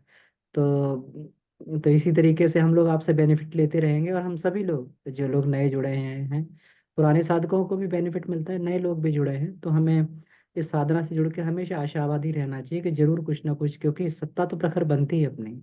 अब उसको चाहे भौतिक रूप में इस्तेमाल करें चाहे वो आध्यात्मिक रूप में, वो हमारे ऊपर वो निर्भर करता है। लेकिन आज के समय में ये बहुत आवश्यक है, पंच कोशों द्वारा अपने पांचों कोशों को 5 गुना शक्ति बढ़ाई जाए अपनी। जी बहुत बहुत धन्यवाद भाई साहब। अब प्रश्नोत्तरी का समय है। अब बाबूजी से भी निवेदन है कि क्योंकि बाबूजी का भी त्राटक पे बहुत अनुभव है, तो उनसे हमें आशीर्वाद मिले। तो जी बाबूजी, आप भी कृपया, और प्रश्नोत्तर भी लेते जाएंगे हम लोग। जी बाबूजी प्रणाम। जी प्रणाम अमन जी। सुमन जी को प्रणाम, बहुत आभार। प्रणाम बाबूजी। बहुत ब्रिलियंट हैं सुमन जी। और 16 से ही, 15 से ही कहिए, 15-16 से ये सिंसियरली पंचकोश पर अपना रिसर्च कर रहे हैं। तो रिसर्च बुद्धि के लिए साइंस बैकग्राउंड हो तो बड़ा जल्दी टारगेट मिल जाता है। इसलिए कि गायत्री पारा साइंस है। हम लोग कुछ भी कर रहे हैं, कोई प्रैक्टिकल कर रहे हो, जप कर रहे हो, ध्यान कर रहे हो, आसन कर रहे हो, तपस्या कर रहे हो, तो उसके 1900 क्रिया योग में उसकी वैज्ञानिकता को जाना जाए कि ऐसा करने से जो लाभ मिला वो क्यों मिला, शरीर में के भीतर में क्या परिवर्तन हुआ कि कल रोगी थे और इस आसन इस योग से करने से हम स्वस्थ हो गए। तो हर चीज का एक लिंक मिलता जाएगा। तो इसमें जो मनोमय कोश है अभी जिस पर चर्चा चल रही है, तो ये बहुत टाइम लेता है। आसन टाइम अधिक नहीं लेगा, 5-6 महीना अभ्यास कर लिया जाए तो सिद्ध हो जाता है। शरीर फ्लेक्सिबल हो जाएगा, कितना हो जकड़ा हो, खान पान आदमी थोड़ा कर ले सॉफ्ट, शाकाहार लेना शुरू कर दे। शाकाहार में मुख्यतः साग सब्जी, मूंग के दाल, साग सब्जी, या सब्जियों पर केवल रहे आदमी, फल पर रह सकते हैं तो अच्छी बात नहीं, केवल सब्जियों पर भी रहे तो बड़ा बॉडी धीरे धीरे लगता है कि सब्जी में सॉफ्ट हो गया, आसन वगैरह जल्दी। तो बॉडी पर नियंत्रण करना जो केवल खान पान से है, सॉफ्टनेस ले आएगा, उसके लिए ढेर माथापच्ची की जरूरत नहीं। प्राणमय भी जल्दी सध जाता है, प्राणायाम, डीप ब्रीदिंग, खेल कूद वाले, जैवलिन थ्रो, एथलेटिक्स वगैरह, ये सब धावक दौड़ने वाले, या किसान काम कर रहे हो तो मजदूर, ये लोग को इस तरीके से थोड़ा सा भी क्रिएटिविटी बढ़ा लिया जाए, दौड़ना, टहलना, वॉकिंग या डीप ब्रीदिंग, तो इस पर भी नियंत्रण आसान होता है, कोई बहुत समय नहीं लेगा। सबसे अधिक जो परेशान करता है वो मनोमय कोश है, तो इसमें लाइफ टाइम भी खींच लेगा, और मन पर नियंत्रण न हो तो हम किसी भी दिशा में सफल नहीं होंगे। 100% भले नियंत्रण ना हो, लेकिन 30% से ऊपर जरूर है, पास मार्क से तो ऊपर होना ही चाहिए। जैसे जैसे पाएंगे कि 50% अब मन को हम दिशा देने में सफल हो गए, कहता था मनमानी कि ये कर लो, चलो कर लेते हैं, नहीं, हम विचार करेंगे बुद्धि से कि अब तक तो तुम्हारी बात मान लिए थे, तो हमें मिला क्या, नशा खा लिए थे, ये कर लिए थे, स्वादिष्ट चरपरे चीज खा लिए थे, तो हमको क्या मिला सिवाय जीव के संतुष्टि मिली थोड़ी सी, स्वास्थ्य को हमने गंवाया। तो धीरे धीरे मन को समझाया जाए तो विचार करता है, एक इसको भी हमारे ढंग से खा कर देखो आप, थोड़ा स्वाद करके, तो 2-4 दिन नान नून नच करता है कि नहीं नहीं ये अच्छा नहीं लग रहा है, स्वादिष्ट नहीं, लेकिन जब फायदा मिलने लगता है तो मन बुद्धि के अनुसार उसको स्वीकार कर लेता है कि नहीं सर जी आप अच्छे हैं। तो हमें मन को एक फ्रेंड की तरह धीरे धीरे मनानी चाहिए, बगावत नहीं, दोस्ती करे तो अच्छा होता है। तो इसमें भी बहुत अच्छा मिलेगा, अगले कक्षाओं में आएंगे कि मन को साधने के लिए जो उपाय बताए गए। जब सबसे प्रारंभिक अवस्था होता है, जब कर ले नवरात्रियों में, ऐसे भी डेली प्रतिदिन आदमी जब कर लेता है, संध्या बंदन जिसे कहा गया, इसका प्रयोग चला रहा है नादि काल से अमन जी, इसलिए सभी हम लोग देखें कि निशि प्रवेश गुरुवायुसी दिन है, सभी संध्या बंदन के, सारे गांव वालों, ठेला टोली खोमचा वालों, किसानों, पढ़े लिखे साधु महात्मा जो भी हो, सब जाओ संध्या बंदन करो। संध्या बंदन का मतलब होता है 5 मिनट गायत्री मंत्र का जप और सविता का ध्यान। तब देखिए सविता का ध्यान कर रहा है तो त्राटक भी हो गया इसमें, और गायत्री मंत्र का जप कर रहा है तो शरीर के भीतर तो शक्ति केंद्रों पर स्पार्किंग तो हो ही रहा है, और शरीर के एक चल रहा है, मैग्नेटिक फील्ड बन रहा है। उसके अर्थों पर विचार करने का क्रम जब चल पड़ता है तो अंतः त्राटक चल पड़ता है। तो धीरे धीरे मन पर नियंत्रण करने का सबसे प्रारंभिक अवस्था जप ही होता है, के साथ सेट कर जाए, जो अपने इष्ट का जप करे तो उसमें अच्छा रहता है। और गायत्री मंत्र सभी इष्टों का मंत्र है, ये भी एक भ्रम निकाल देना चाहिए कि गायत्री मंत्र केवल गायत्री माता का है। गायत्री मंत्र पूरे समष्टि का मंत्र है, हनुमान जी का मंत्र है, शिव जी का है, अल्लाह खुदा, बिस्मिल्लाह, जो भी है प्रभु, गायत्री वाइदम सर्वम, ये सिर्फ साक्षात्कार कराता है, भक्त को भगवान से जोड़ता है, चाहे कोई भी भक्त हो और उनकी कोई भी काल्पनिक भगवान हो, दोनों के डिस्टेंस को कम करते हैं और भगवान के प्राण को चूज करके भक्त भरते हैं। इस तरीके से अब जैसे जैसे आज त्राटक पर इतना अच्छा क्लास लिए और प्रैक्टिकल भी करके बताए कि ठीक है, दीपक के जला करके समान, ऐसे भी दीपक के पूजा वेदी पर जलते ही रहता है, तो उसमें जलाए तो हम क्यों नहीं, जब कर रहे हैं तो थोड़ा सा दो चार 10 सेकंड ध्यान कर लिया तो त्रिकुटी में यदि हम उसको लेकर करें, देखिए भीतर में त्राटक के जो बिंदु हैं भीतर में आज्ञा चक्र में दोनों आता है, या तो हम पिट्यूटरी ग्लैंड वाले एरिया ऑप्टिक काइज्मा पर उस लाइट को ले जाएं जो भी ध्यान किया गया, या फिर त्रिकुटी वाले एरिया में ले जाएं जहां पिनियल का स्थान है। तो दोनों को मिला करके वैसे भी यहाँ पर भी ध्यान करेंगे तो उसके तार भीतर से क्रॉस किया हुआ है ना, आंखों से जाने वाले, आंखों से देखे त्राटक तो सबसे कॉन्सेंट्रेट होता है यहीं पर। ये बेर के गुठली की तरह होता है, थोड़ा सा हार्ड। एक ग्लैबुला करके है, ये ललाट के पीछे ठीक भ्रू मध्य जो आईब्रो का मिडिल पॉइंट है, भ्रू मध्य परमात्मा, एक नुकीला सा हड्डी भीतर गया है, ग्लैबुला करता है। तो गुरुदेव बताते हैं कि जो भी नुकीला पार्ट होता है कोई न कहीं पर वो एंटीना का काम करता है, और वही जाकर के सीधे वो हम लोग का पिट्यूटरी ग्लैंड वाला एरिया ऑप्टिक काइज्मा जहाँ से लटका हुआ है वो, और हाइपोथैलेमस भी, तीनों का एक जंक्शन है। इस आधार पर भी ये काम करता है। और उस वहां क्रॉस करके चला जा रहा है ऑब्सिक्यूटिवल लोब में। ज्ञान विवेक की दृष्टि से हम देखना शुरू करेंगे। शुरुआत में तो सामान्य फोटो आएगा, लेकिन जब उस पर त्राटक करेंगे गहराई से तो उसकी आत्मा से अपनी आत्मा का संबंध जोड़ देगा। इसलिए संयम को प्रैक्टिकल वे में पतंजल ने ऐसे किया है। किसी भी बिंदु पर हम संयम करके यानी धारणा ध्यान समाधि को कंसंट्रेट किया तो लाभ मिलेगा। हम चाहेंगे कि प्रश्नोत्तरी अधिक हो और प्रश्न पूछे जाएं। नितिन जी। जी बाबूजी। इसमें वीरेंद्र प्रसाद यादव जी का प्रश्न है। बाबूजी प्रणाम। कौन सा त्राटक ज्यादा कारी है, अंतः त्राटक या बाहरी त्राटक? देखिए जो अंतः त्राटक उच्च स्तरीय अवस्था कहलाता है कि भीतर से हम चलते फिरते ध्यान कर लें। तो जो बिल्कुल ही प्रारंभिक साधक हैं उनका मन जिनका बहुत अधिक भाग रहा हो तो बाह्य त्राटक उनके लिए अधिक कारगर साबित होगा।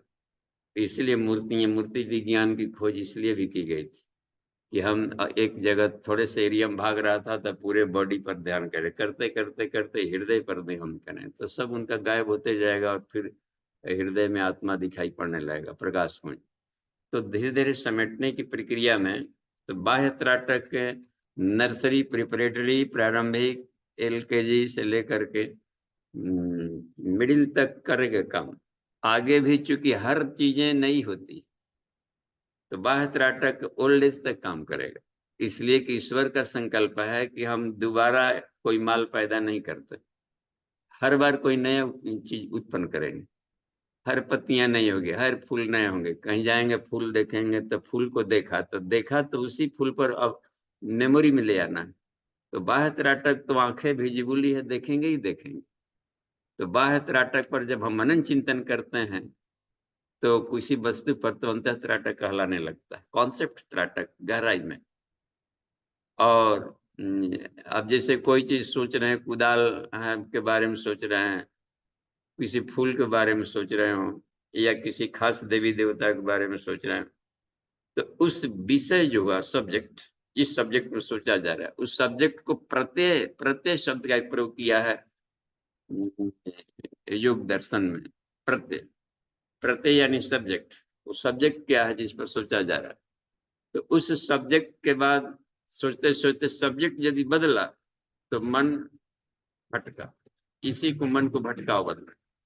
सब्जेक्ट के भीतर में ही गहराई ले रहे हैं तो त्राटक भी मेडिटेशन बदल जाएगा,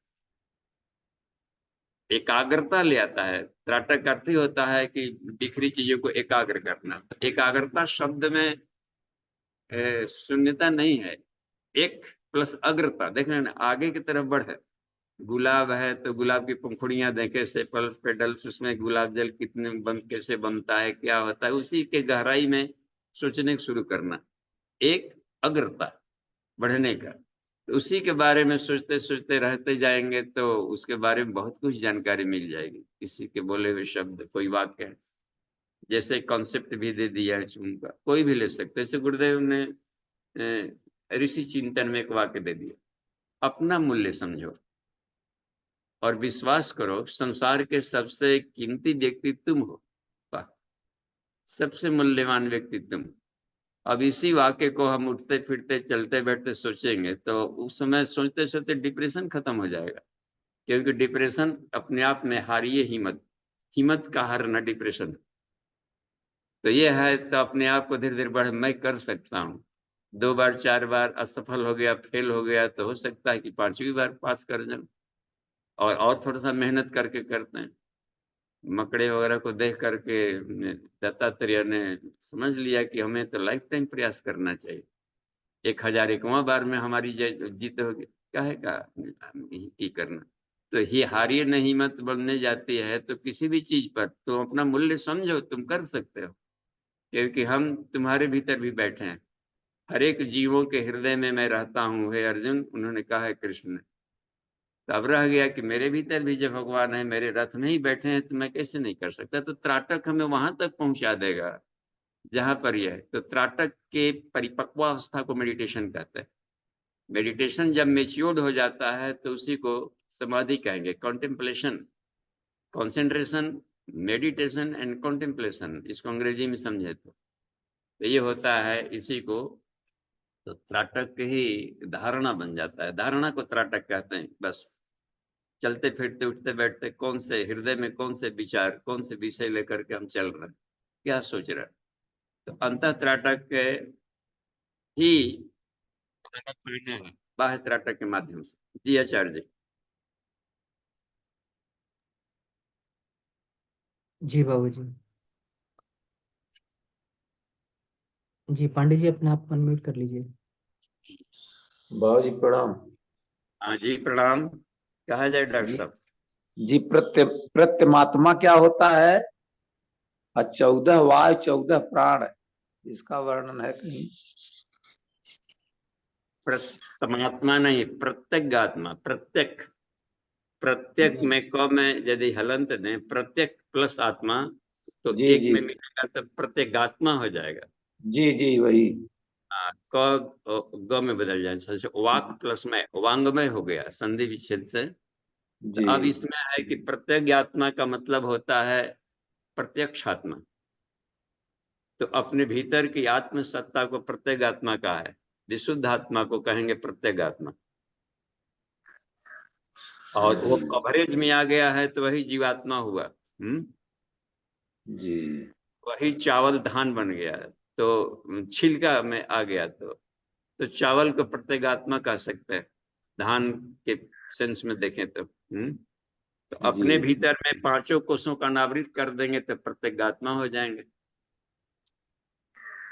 तो जी। आत्मिक गुणों से एकदम चमकने लगेंगे। जी और ये 14 प्राण और 14 वायु, ये मन बुद्धि चित्त अहंकार और 10 इंद्रियों के संबंध में है क्या बाबू? हाँ, 10 इंद्रियां भी ले सकते हैं। और मन बुद्धि, मन ले लिया, बुद्धि ले लिया, और उसमें मन बुद्धि के बाद में अहंकार भी ले सकते हैं और प्राण तत्व भी ले सकते हैं। तो जी ये हमें ले सकता है उसमें। प्राण को छोड़ना नहीं है, क्योंकि जी प्राण शब्द है ना उसमें। जी या तो फिर 10 प्राण लीजिए और मन बुद्धि चित्त अहंकार लीजिए, जो इसको प्राणों को हैंडल कर लेता है। जी मनोमय कोष से प्राणों को हैंडल कर लेता है और प्राण मन को हैंडल करता है। गजब। प्राणमय कोष माने समझना ऐसा नहीं कि मन से हमेशा नीचे है। ये प्राण विद्युत है, जो बायो इलेक्ट्रिक पार्टिकल्स के रूप में भी कहा है। कॉन्डेंस जब चमकते हुए स्पिंकल्स के रूप में टहल रहे हैं, दौड़ रहे हैं, वृक्षों से आते हैं, सूर्य के से शक्ति से फोटॉन्स के कणों के रूप में झड़ते रहते हैं। हम लोग के जब जब करेंगे तो आपके शरीर से तेजी से वाइब्रेट होते रहता है। तो ये है प्राण, जिसको बायो इलेक्ट्रिसिटी कहा जाता है। लेकिन ऊपर वाला जो प्राण है ऋतंभरा प्रज्ञा, विज्ञान में कोष वाला, तो वो मन से भी ऊपर है। मन को भी वो गाइड करेगा। तो सब प्राण ही प्राण है। मन भी प्राण है, बुद्धि भी प्राण है, प्रज्ञा है वह प्राण। ऐसा मिलेगा आपको वेद में, प्रज्ञा है वह प्राण। प्रज्ञा ही प्राण है। सबसे पहले प्रज्ञा उत्पन्न हुआ, प्राण उत्पन्न हुआ, यानी प्रज्ञा उत्पन्न हुआ। तत्र प्रज्ञा ऋतंबरा, ऐसा कहा है उसमें पतंजल समाधि में, उसी को परम पद तक भी कहा। तो 14 कह दिया गया तो 10 प्राण और मन बुद्धि चित्त अहंकार जोड़ दिया जी वही 14 वाय भी है। हाँ, तो अपने से ही गिनती ले करके लाना है कि 14 खेप में सारा ट्रैक्टर का बालू ढो लीजिए, तो अब सोचेगा कि बोरा में ले जाएं कि तगाड़ी में, तो हो नहीं सकता छोटे गमले में, जी तो उसको बड़े बड़े स्टेप में लेगा। कोई कह देगा कि एक ही बार में ले याद, तो सीधे केवल महाप्राण कह देंगे बस। जी गायत्री वाइदम सर्वम, एक ही बार में सब ला दिया। तो अपने ऊपर है कि कितने भाग में पढ़ाने को बोल रहा है। 14 तो 14 भाग में पढ़ाएंगे उसको। वही प्राण 14 भुवन बन गया। जी जी हाँ, 14 लोक हो गया वही सब। तो 14 14 वही चतुर्दशी हो गया, वही इनफाइनाइट में फैल गया, अनंत चतुर्दशी हो गया। अपने ऊपर उसमें से फुनगा फुनगी, तो त्राटक आपका मजबूत रहेगा तो उसमें से सत्य दिखा दीजिए। किसी भी अक्षर पर व्याख्या करने लगेंगे प्रवचन, तो आपको लगेगा कि अंत ही नहीं हो रहा। जी जी हाँ, ओम पर शुरू कर दिया गया तो इसमें है ना, सारे संसार का वह नियमन करता है, नियंत्रक है, कंट्रोलर है, साउंड एनर्जी।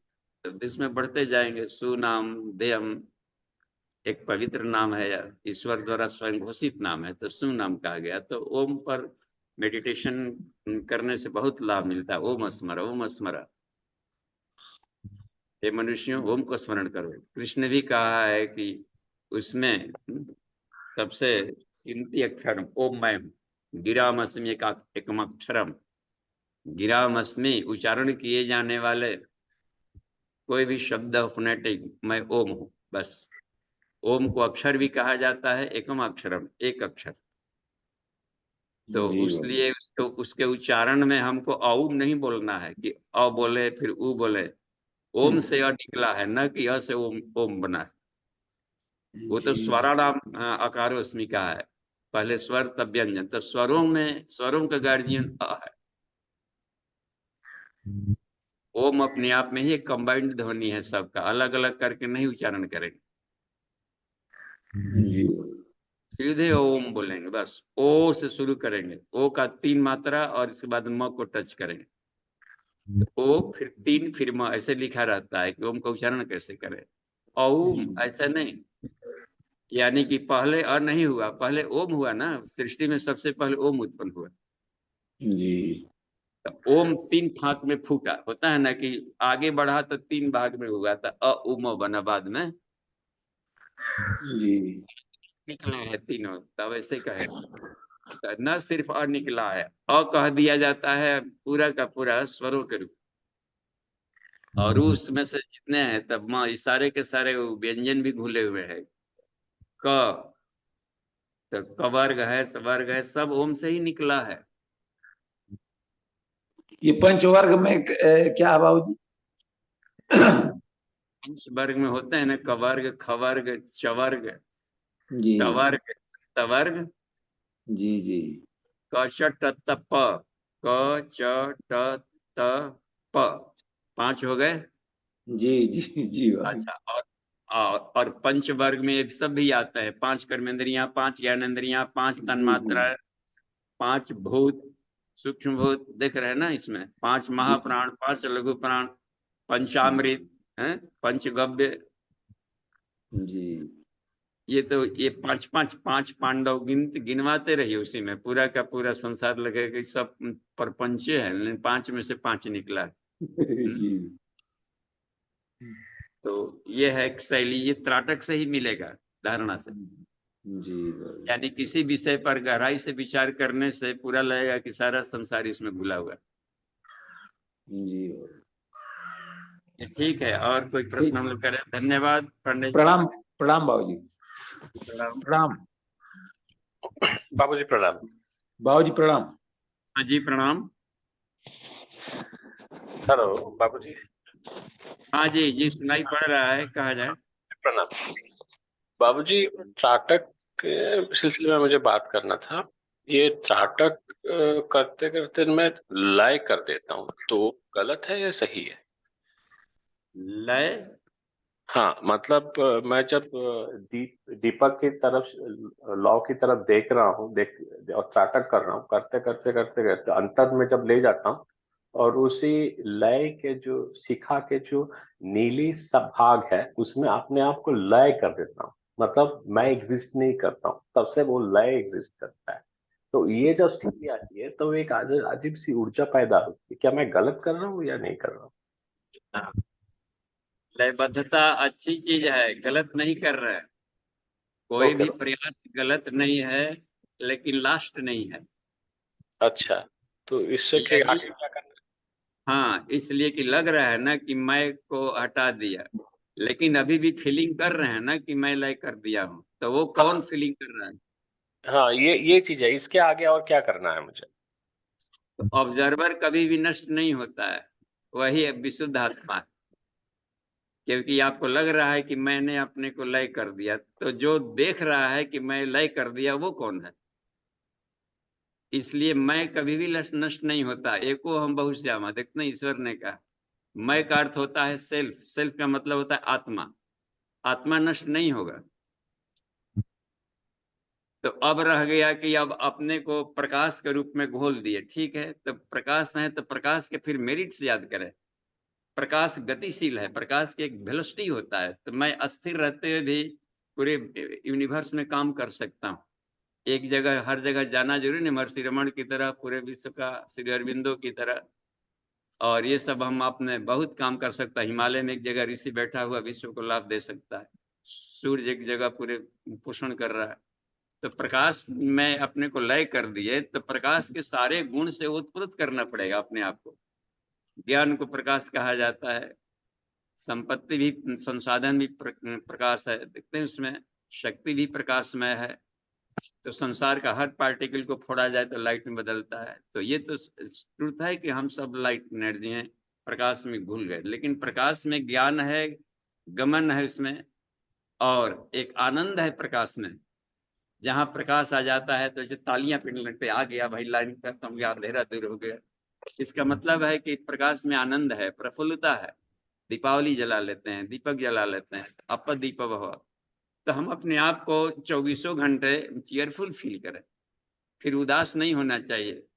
तो उस लयबद्धता को आंख खोल करके भी बनाए रखें। आने वाले सामने देखें, आंख खोल कर आ रहा है व्यक्ति, जब मैं प्रकाश हूं तभी प्रकाश है, तो उसको प्रकाश रूप में देखेंगे तो भेद दृष्टि खत्म होगा।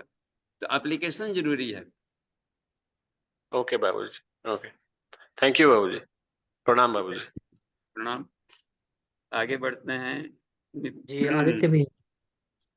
बाबूजी प्रणाम। हाँ जी प्रणाम। आदित्य जी का है लगता है आवाज जी। हाँ हाँ बाबूजी। बाबूजी मैं जब भी मंत्र जप या ध्यान करता हूँ तो ऐसा महसूस करता हूँ कि ध्यान करते करते ना किसी किसी पदार्थ वाले विचार में, मतलब सांसारिक विचार में मेरा ध्यान जाने लगता है। और वो ध्यान मतलब उसमें उसके अंदर जाने लगते हैं। और उस परिस्थिति में ये होता है कि मुझे समय का भान नहीं होता है। लेकिन जब मुझे ये लगता है कि नहीं, ये गलत हो रहा है, कि हम सांसारिक पदार्थ विज्ञान में जा रहे हैं, सांसारिक विचार में जा रहे हैं। जैसे एग्जाम्पल के तौर पे लेते, कोई काम है जो मुझे करना है, उसके विचार में जाने लगता है पूरा ध्यान। फिर हम जब उसको वापस लेके आते हैं ना, तो वापस तो आ जाता है, लेकिन फिर मेरा मेरा जो सबकॉन्शियस माइंड है समय की गिनती करने लगता है कि अभी मुझे 5 मिनट ध्यान करना है, अभी मुझे 6 मिनट करना है, ऐसे करके। लेकिन जब जब पदार्थ में जाता है तो समय भूल जाते हैं। तो इस चीज से कैसे बाहर है? अब प्रश्न क्लियर हुआ क्या बाबूजी? हाँ, तो ये प्रश्न तो स्पष्ट दिख रहा है। अब रहा कि इसको हम, एक तो पहली बात है कि इसको लेकर के हम टेंशन में न रहे। यह मन का स्वाभाविक गुण है, गुणा गुणेषु वर्तन्ते। तो मन का एक स्वाभाविक गुण है कि जब वह किसी खास विषय में तन्मय हो जाता है, कंसंट्रेशन, तो कंसंट्रेशन में अन्य अन्य विषयों को भूल जाएगा। जैसे कि हाईली त्राटक वहां कर लिया किसी विषय में, तो साफ है कि अदर विषय के आज चाहे टाइम हो या ऑफिस हो, कहीं जाना हो, तो भूलेगा ही भूलेगा। ये तो मन का गुण न हुआ, तो इसमें इसको लेकर क्या तनावग्रस्त होना। नहीं अब रह तनावग्रस्त हाँ बाबा जी बोलिए। ये डिमेरिट नहीं है, ये मन का एक स्वाभाविक गुण है। कोई भी इसे करेगा लयबद्ध हो जाएगा। कहीं भी घर में महिलाएं टीवी भी देख लेती हैं, या हम लोग भी कभी देखने लगे, अचानक अरे रोटी दूध जल रहा है, वही चढ़ा के आए कि तुरंत हम आते हैं, तो भुलक्कड़ी आ जाती है कहीं पर, एकदम तन्मय हो गए, गाड़ी का ड्राइविंग लाइक कहीं एक्सीडेंट हो जाता है, तो आजू बाजू वो हो जाता है उसमें। तो अब रह गया कि हमको जब प्रैक्टिकल करना हो तो छुट्टी के दिन फ्रीली करें, और ऑफिस के दिन इसमें याद आ गया तो दो माइंड है। एक माइंड सार्वभौम सोचते रहता है कि टाइम भी देखना है और इसका मजा भी लेना है, तो वो भी देखते रहना है कि समय है, इतना बजे तक है, हमको जाना भी है, करना है, तो उसके लिए कोई प्रॉब्लम नहीं है। तो उसका कहते हैं कि लुका छिपी वाला, उसका भी आनंद ले लीजिए। लेकिन एक स्वाभाविक गुण है कि अब जिम्मेदारियां चाह रहे तो सोचना ही पड़ेगा। अब स्पीच देते समय हम लोग सोचना पड़ता है कितना टाइम हो गया, जो बोल रहा है सामने वालों को समझ में भी आ रहा है कि नहीं, कोई झुक रहा है, कोई कर रहा है। साथ ही साथ में हम गुरुदेव के संदेशों को बोल रहे हैं कि कुछ अपना उसमें लॉन्ग छौंक लगा रहे हैं। तो इस तरीके से होती है, अपने को देखना पड़ता है, और उसमें अपनी प्राण शक्ति आत्मीयता घोल रहा है कि नहीं घोल रहा है।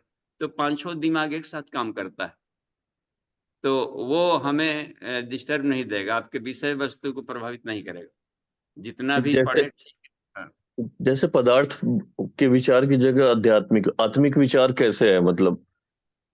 हाँ, पदार्थ है आत्मा से ही निकला है, तो वो अब सूर्य से निकलने वाली किरणें भी तो सूर्य की हैं, फूल की पंखुड़ियां भी में भी वो सारा गुण रहेगा, क्योंकि पदार्थ भी हुआ तो कोई भी पार्टिकल ऐसा नहीं है जिसमें आत्मा ना हो। तो फिर ईश्वर सर्वव्यापी है वाला लाइन गलत हो जाएगा। ईश्वर सर्वव्यापी है यानी पदार्थ में भी है, तो पदार्थ से हम लोग का शरीर बना है, तो हर पदार्थ के भीतर में न्यूक्लियस है, उसके हलचल को चला रहा है, भीतर में बैठा सोया हुआ विष्णु सो रहा है वहां। तो हर एक जगह तो वही प्रकाश है ना, सिर्फ रह गया कि वो एनर्जिया का आनंद ले रहा है।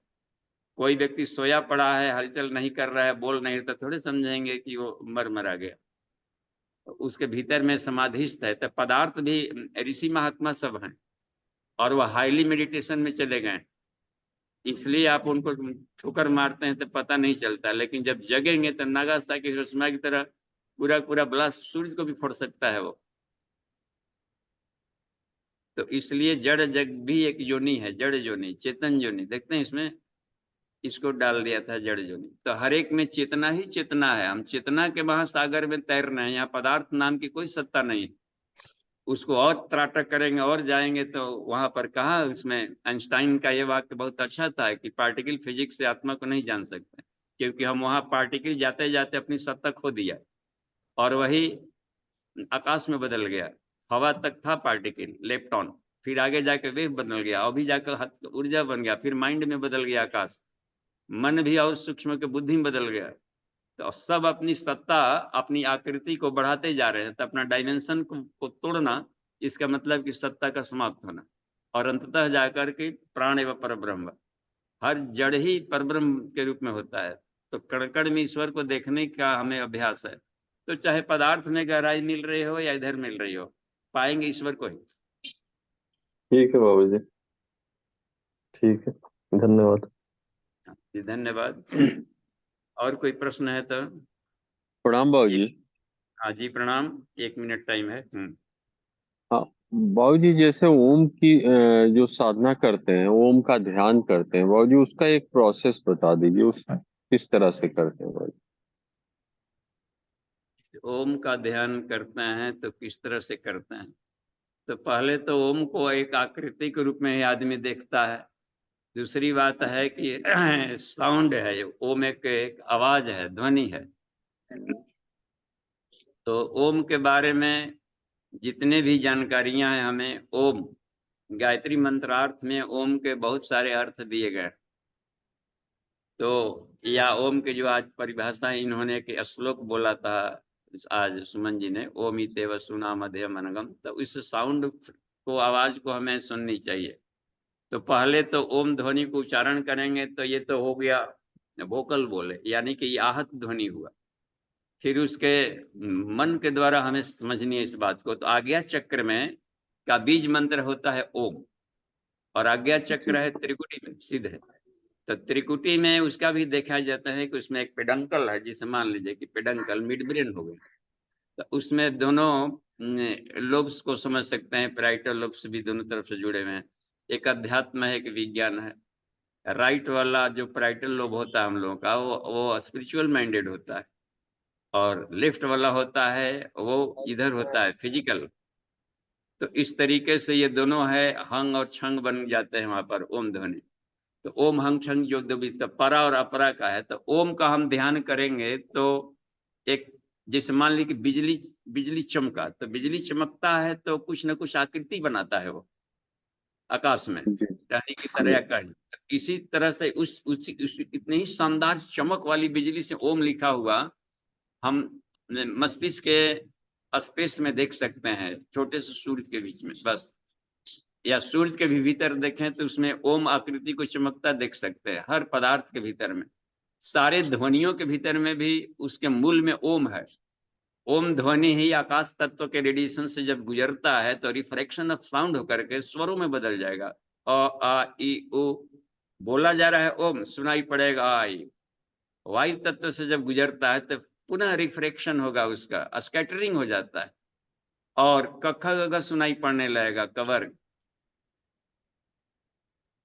अग्नि तत्व से गुजरेगा तो फिर जाकर के आगे के सुनाई पड़ने लगता है, डंग तम तन दन दंग नम पम बंग, ऐसा सुनाई पड़ने लगेगा। जल तत्व में बम बंग बंग या रंग लंग सुनाई पड़ेगा, वंग शंग संग।